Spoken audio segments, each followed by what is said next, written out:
The Kethrani were proud creatures. They stood 8 feet tall with fur the color of midnight and eyes that glowed like dying stars. Their claws could tear through starship hulls. Their teeth had evolved to crush bone. For 10,000 years, they had been the apex predators of the Outer Rim, and they never let anyone forget it. So when the Galactic Council assigned a human female to oversee the training of their young warriors, the entire Kethrani homeworld erupted in fury. Commander Vexnar slammed his fist against the council table hard enough to crack the ancient stone. His golden eyes burned with insult as he stared at the small creature before him. She barely reached his chest. Her skin was soft and pink. She had no claws, no fangs. Her eyes did not glow. She was prey in every sense of the word. "This is an insult," Vexnar growled. His voice echoed through the great hall like thunder. "You send us this soft thing to teach our cubs the ways of war? Our ancestors would weep." The human woman stood perfectly still.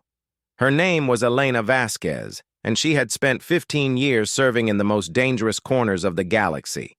She had fought pirates on the frozen moons of Kelrath. She had survived the poison swamps of Venturi Prime. She had walked through fire and shadow and death, and she had never once looked away. But none of that mattered to the Kethrani. They saw only what their eyes showed them. A small, soft, clawless creature with no visible weapons and no obvious strength. "The Council has made its decision," the Galactic Ambassador said nervously. He was a small reptilian creature who looked ready to flee at any moment. "Human Vasquez has the highest success rate in youth integration programs across 17 different species. Her methods are proven." "Proven with herbivores," Vexnar snarled. "Proven with cowards and grass-eaters, not with hunters, not with the Kethrani." Elena finally spoke. Her voice was calm and steady. It carried no fear, no anger, no desperate need to prove herself. It was simply a voice stating facts. "I am here to help your cubs become leaders," she said. "Nothing more, nothing less. What happens after that is up to them." Vexnar leaned down until his face was inches from hers. His hot breath washed over her skin. Most species would have trembled. Most would have stepped back. Most would have shown some sign of the terror that his kind demanded.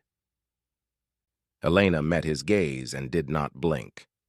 Something flickered in Vexnar's eyes, something he did not understand and therefore chose to ignore.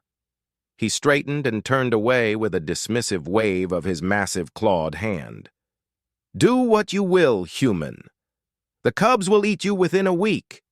We will find your bones in the training grounds, and we will use this insult to demand proper representation from the Council." Elena said nothing. She simply nodded once and walked out of the Great Hall. The training grounds of the Kethrani were designed to break the weak. Massive stone pillars rose toward a blood-red sky. The ground was covered in dark sand that remembered every drop of blood ever spilled upon it. Ancient weapons hung from the walls, each one carrying the history of 1,000 kills. And in the center of this monument to violence stood 12 young Kethrani cubs. They were smaller than the adults, but still towered over Elena. Their fur was not yet fully darkened, still showing patches of gray and silver. Their eyes glowed with the same predatory light as their elders. But there was something else there, too. Something uncertain. Something searching. These were not simply young warriors in training. These were the heirs of the 12 great clans, the future leaders of the Kethrani people, and every one of them had been raised to believe that strength meant dominance, that power meant fear, and that weakness was death. Elena stood before them in simple clothes, no armor, no weapons, nothing to suggest she was anything more than what she appeared to be. The largest of the cubs stepped forward. His name was Krath, and he was the son of Commander Vexnar himself. His silver eyes held all the contempt his father had shown. "So you are our new keeper," Krath said. He stretched the word out like a challenge. Tell me, human, what do you know of hunting? What do you know of the kill? What do you know of the taste of victory? Elena looked at him for a long moment. Then she looked at each of the other cubs in turn. She saw their tension, their uncertainty, their desperate need to prove themselves worthy. I know that you are afraid, she said quietly. Silence fell over the training grounds like a physical weight. Krath's eyes widened with shock and then narrowed with rage. His claws extended, a low growl built in his throat. You dare! I know that you are afraid, Elena continued as if he had not spoken, because everyone is afraid. The bravest warriors I have ever known were afraid. The difference is what they did with that fear. She began to walk slowly around the circle of cubs. Her footsteps were soft against the ancient sand. She met each pair of glowing eyes without hesitation. Your elders have taught you that fear is weakness. They have taught you that admitting doubt is death. They have taught you that a true predator never shows anything but strength. She paused. They were wrong. The growls that rose from the cubs were almost deafening. Claws extended, muscles tensed. Elena was surrounded by 12 young predators who had just been told that everything they believed was false. By all logic, by all experience, by everything the galaxy knew about the Kethrani, she should have been torn apart in that moment. But Elena did something that no one expected. She sat down. Right there in the center of the circle, she simply folded her legs beneath her and sat on the dark sand. She looked up at the cubs with an expression of perfect peace. If you want to kill me, you can, she said. I will not stop you. I cannot stop you. But before you do, ask yourselves one question. Why are your elders so afraid of what I might teach you? The cubs froze. It was a question that had never occurred to them. The great warriors of the Kethrani afraid. Impossible. Unthinkable. And yet, why had their fathers reacted with such rage to a single small human? Why had the council halls shaken with their fury? Why had Commander Vexnar himself threatened and postured and demanded? Those were not the actions of creatures without fear. Those were the actions of creatures who were terrified. Krath's claws slowly retracted. The growling faded into uncertain silence. The cubs looked at each other, seeing questions in their companions' eyes that matched the questions in their own hearts. Elena remained seated. She showed no triumph at this small victory. She showed no relief at her survival. She simply waited with infinite patience for whatever would come next. What would you teach us? A female cub asked. Her name was Silth, and she was smaller than the others. Among the Kethrani, size determined worth. She had spent her whole life being overlooked and dismissed. I would teach you that true strength is not measured by the lives you end, Elena said. It is measured by the lives you change. I would teach you that a leader does not demand loyalty through fear. A leader earns loyalty through trust. I would teach you that the greatest warriors are not those who never fall. They are those who always rise. Those are weak words, Krath said, but his voice held no conviction. It was automatic, a response programmed into him since birth. Perhaps, Elena agreed. Or perhaps they are words your ancestors forgot long ago. Perhaps they are the words that once made the Kethrani great, before they confused cruelty with courage and violence with valor. The cubs shifted uneasily. This was forbidden territory. This was heresy against everything they had been taught. And yet none of them walked away. None of them struck the human down. Something in her words called to something deep within them. Something that had been buried but never destroyed. Days passed. The elders watched from the shadows, waiting for the inevitable moment when the human would fail, when the cubs would remember their nature, when blood would stain the ancient sand. But that moment never came. Elena did not try to make the cubs into something they were not. She did not deny their predatory instincts or shame them for their heritage. Instead, she taught them to understand those instincts, to master them rather than be mastered by them. She showed them that patience was not weakness, that listening was not surrender, that caring for packmates was not soft, but strategic. A lone predator might take down prey. A united pack could conquer worlds. Slowly, something began to change. The cubs stopped competing with each other through violence. They started competing through achievement. They stopped seeing weakness in their companions. They started seeing potential. They stopped trying to dominate each other. They started trying to elevate each other. And through it all, the human woman walked among them without fear. Commander Vexnar watched from the observation platform with growing unease. His son, the great Krath, now sought the humans' counsel before making decisions.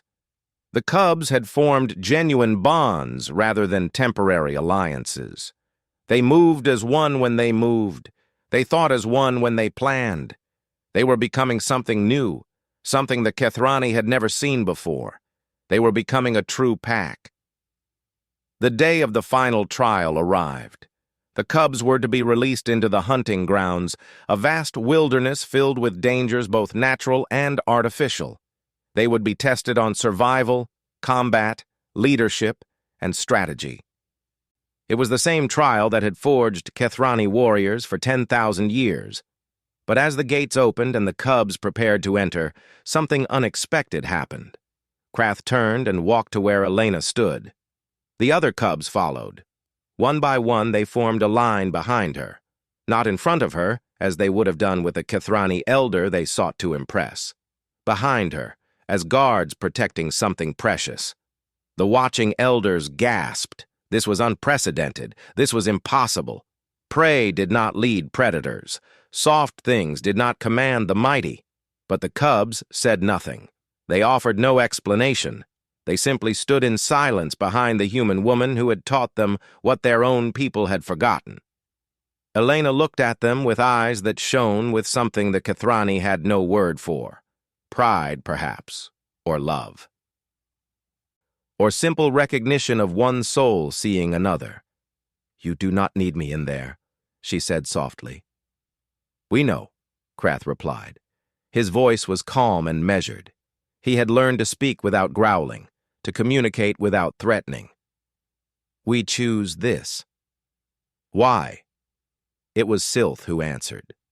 The smallest of the cubs, once overlooked, now stood as equal among her peers. "Because you taught us that strength is not about what we can take. It is about what we can give. You gave us something we never had before. You gave us purpose. You gave us unity. You gave us ourselves." She paused and looked at her fellow cubs. They nodded as one. "Now we give you this. We give you our respect. We give you our protection. We give you our silence." Elena did not fully understand that last word. But the Kethrani elders did. They understood it all too well. Among the Kethrani, silence was the highest honor. Words were cheap. Declarations were empty. But to walk beside someone in silence meant to place your life in their hands without question. It meant absolute trust, absolute loyalty, absolute faith. It was an honor reserved for only the greatest leaders in Kethrani history. And now 12 heirs of the great clans offered it to a human. Commander Vexnar watched his son walk into the hunting grounds with the human woman at the center of their formation. He watched the cubs move with perfect coordination, each one covering the others, each one trusting without reservation. He had wanted this assignment to be a failure. He had wanted proof that humans were inferior, that the Kethrani needed no outside help, that his people were perfect as they were.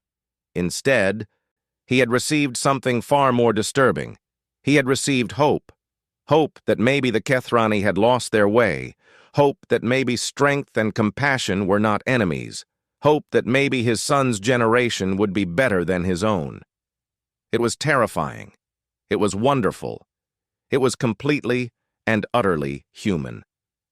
The trial lasted 7 days. When the cubs emerged, they emerged together. Not a single one had fallen. Not a single one bore serious wounds.